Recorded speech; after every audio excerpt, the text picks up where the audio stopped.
அன்பிற்கினிய மாதா தொலைக்காட்சி சிவஞர்களே, தமிழ் மணக்கும் அன்பு நெஞ்சங்களே, வணக்கம். திரிகடுகத்தில் இணைந்திருக்கும் உங்கள் ஒவ்வொருவருக்கும் நன்றியின் வாழ்த்துகள். இன்று மீண்டும் திரிகடுகம் எண் 52 நாம் இருக்கின்றோம். 3ஆம் கருத்தினை இன்று பார்க்கின்றோம். கண்ணோட்டம், நாணம், கல்வி என்று பார்க்கப்படவிருக்கின்ற கருத்து கல்வி. அணிகலன்கள். கண்ணுக்கு அணிகலம் கண்ணோட்டம், காமுற்ற பெண்ணுக்கு அணிகலம் நாணுடைமை, நண்ணும் மறுமைக்கு அணிகலம் கல்வி, இம்மூன்றும் குறியுடையோர் கண்ணே யுள. திரிகடுகம் 52. பொருந்தும் மறுபிறப்புக்கும் அழகாவது கல்வி அறிவு என்று சொல்லப்பட்டிருக்கிறது. அது என்ன கல்வி? கண்ணோட்டம் நமக்கு தெரிகிறது, அது அருள்தன்மை என்று. நாணம், அது நான் உடைமை. இவை இரண்டும் சிறப்பு. இவற்றுக்கு இணையாக மறுமையிலும் கூட ஒரு பாதுகாப்பாக, ஒரு அணிகலமாக இருக்கக்கூடியது கல்வி என்று நல்லாதனார் பதிவு செய்கிறார். அதான் நாம் பார்க்கிறோம். ஏற்கனவே வள்ளுவர் பதிவு செய்திருக்கிறார். ஒருமை கண் தான் கற்ற கல்வி ஒருவருக்கு எழுமையும் ஏமாப்புடைத்து. ஏமாப்புடைத்தன் என்ன? பாதுகாப்பு. எழுமையும் எக்காலத்துக்கும். அதான் சில நேரங்களில் 7 பிறப்புகளுக்கும் என்றும் பொருள் கொள்ளப்படுகிறது. இன்னொன்று முழுமைக்கும். ஒரு மாந்தராக இருக்கிற அந்த வாழ்நாளெல்லாம் அவருக்கு அந்த கல்வி அறிவு பாதுகாப்பு. அது இம்மைக்கும் பாதுகாப்பு, மறுமைக்கும் பாதுகாப்பு, எம்மைக்கும் பாதுகாப்பு. எந்த இடத்துக்கு என்றாலும் பாதுகாப்பு தான். அதனால்தான் கல்வி அறிவு பெற்றவர்களுக்கு சென்ற இடமெல்லாம் சிறப்பு என்று நாம் சொல்லுகிறோம். இப்போ கேள்வி, அப்படிப்பட்ட ஒரு பாதுகாப்பான ஒரு கல்வியை ஏன் காலங்காலமாக சிலர் மட்டும் கைக்குள் வைத்து கொண்டு பலருக்கும் கொடுக்காமல் இருந்தார்கள்? அதான் ஒரு பாட்டு, அந்த காலத்தில் ஒரு விழிப்புணர்வு பாட்டு வந்தது. கான்வென்ட்டு காலேஜின்னு கல்வி சாலை வந்தும் கூட நாங்கள் மட்டும் இன்னும் ஏங்க படிக்கலை, அது ஏந்தான்னு எங்களுக்கும் புரியலை. ஆமாம், புரியாமல் தான் இருந்தது.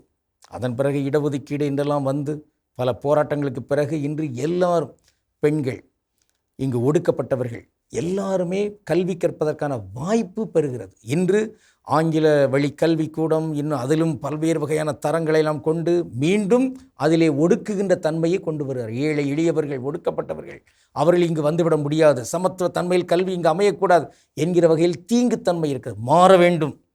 அரசுகள் சிந்தித்து, அவர்கள் சிந்திப்பதற்கு சான்றவர்கள் சிந்தித்து இங்கு பலவற்றையும் சமத்துவத்தன்மையில் கொண்டு வர வேண்டும். அந்த வகையில் கல்வி எல்லாருக்கும் பாதுகாப்பு என்கிற வகையில் அமைய வேண்டும் என்பது இங்கு நமக்கு கிடைக்கிற ஒரு இணைப்பு செய்தியாக நாம் பார்க்கின்றோம். ஆனால் கல்வி அறிவு எக்காலத்துக்கும், அதாவது மறுமைக்கும் பாதுகாப்பு. அதனால் தான் தெரிகிறது, ஏன் பகத்சிங் அவர் தான் தூக்கிலிடப்படுவதற்கு கொஞ்ச நேரத்துக்கு முன்னதாக கூட கையிலே லெனினின் வாழ்க்கை வரலாறை படித்து கொண்டிருந்தார். அந்த வரலாற்று நூலை அவர் படிக்கிறார். அவர் இப்பொழுது கொல்லப்பட போகிறார். இவர் என்ன படித்து என்ன செய்ய போகிறார்? இல்லை, அந்த கல்வி மறுமைக்கும் உதவும் துணை என்கின்ற அந்த ஒரு மெய் இதில் நமக்கு புலப்படுகிறது. இன்று நாம் பார்க்கவிருக்கின்ற ஒரு தனித்தமிழ் சொல், அது உள. இன்றைய அந்த செய்யுள் திரிகடுகம் இப்படித்தான் முடிகிறது, உள என்று. உள என்றால் என்ன? அது ஒரு பன்மை வினைச்சொல். உள்ளது என்பது ஒருமை வினைச்சொல். அதற்கு பன்மை என்ன? உள்ளன. அந்த உள்ளன என்பது போன்ற பொருளை கொண்டது தான் உள என்பதாக நாம் பார்க்கிறோம். அப்போ உள என்றால் உள்ளன என்பது அதனுடைய பொருள். இப்போ இந்த உள என்பதை நாம் இப்படி பார்க்கலாம்.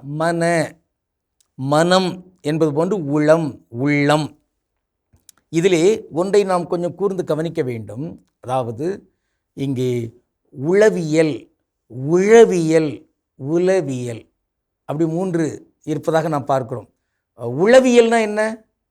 அது உள்ளம் தொடர்பாக சிந்திக்கின்ற ஒன்றா? இல்லை.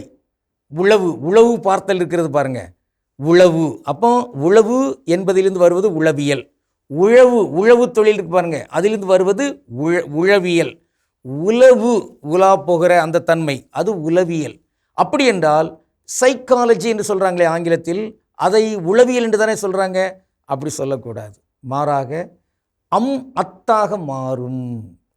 உள்ளம், உள்ளத்து, மனம், மனத்து, மனத்துக்கண் மாசிலனாதல் என்று சொல்கிறாங்க பாருங்க. அதே போன்று தான் இங்கு அப்போது உளம் தொடர்பான ஒரு இயலை நாம் உளவியல் என்று சொல்லக்கூடாது. அதாவது உளவு தொடர்பானதாக வந்துவிடும். மாறாக உளத்தியல், உளம், உளத்து, உளத்தியல் என்பதாக சிந்திப்போம். இங்கே வந்திருக்கிற அந்த உள என்பது உள்ளது என்பதற்கான பன்மை. நன்று. இங்கே நாம் இந்த மூன்றிலும் மிக தெளிவாகவும் உயர்வாகவும் இருப்போம். கண்ணோட்டம், நானுடைமை, கல்வி, இந்த மூன்றையும் கொண்டிருக்கிற மாந்தர்கள் இங்கு பெருகட்டுமே. நன்று. கடவுளுக்கு திருவுளமானால் மீண்டும் நாளை திரிகடுகத்தில் இணைந்து மகிழ்வோம். நன்றி. வணக்கம்.